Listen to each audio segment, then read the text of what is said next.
میں ہوں بھیڑ رانی اور میں آپ کو بتاؤں گی کہ میں کیسے قربان ہوئی۔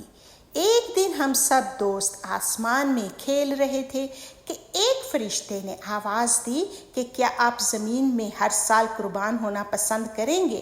ہم تیار ہو گئے۔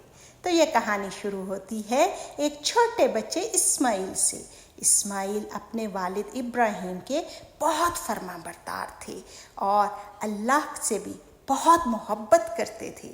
ایک دن ابراہیم سو رہے تھے کہ انہوں نے خواب میں دیکھا اللہ تعالیٰ ان سے قربانی کرنے کا کہہ رہے ہیں، اور قربانی بھی سب سے پیاری چیز کی۔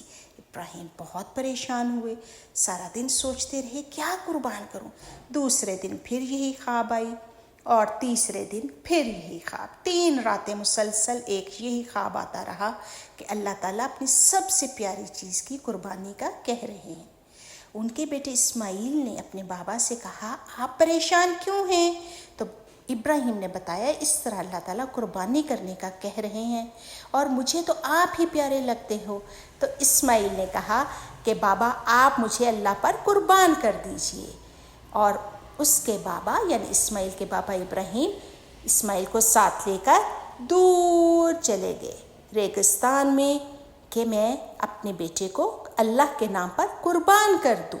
اور پھر انہوں نے اپنے بیٹے کو ایک جگہ پہنچ کر گلے سے لگا کر پیار کیا، اسے اپنے پاس بٹھایا اور پھر اپنی آنکھوں پر پٹی باندھ لی اور بیٹے پر چھری چلا دی کہ میں اسے قربان کر دوں۔ جب چھری چلا دی تو انہوں نے جب پٹی اتاری اپنی آنکھوں سے تو دیکھا ایک پاس ہی دمبا کھڑا ہے، اور انہوں نے اللہ کا شکر ادا کیا۔ اللہ نے کہا ہمیں تمہاری قربانی پسند آئی ہے، تو ہم سب سنت ابراہیمی پر عمل کرتے ہیں۔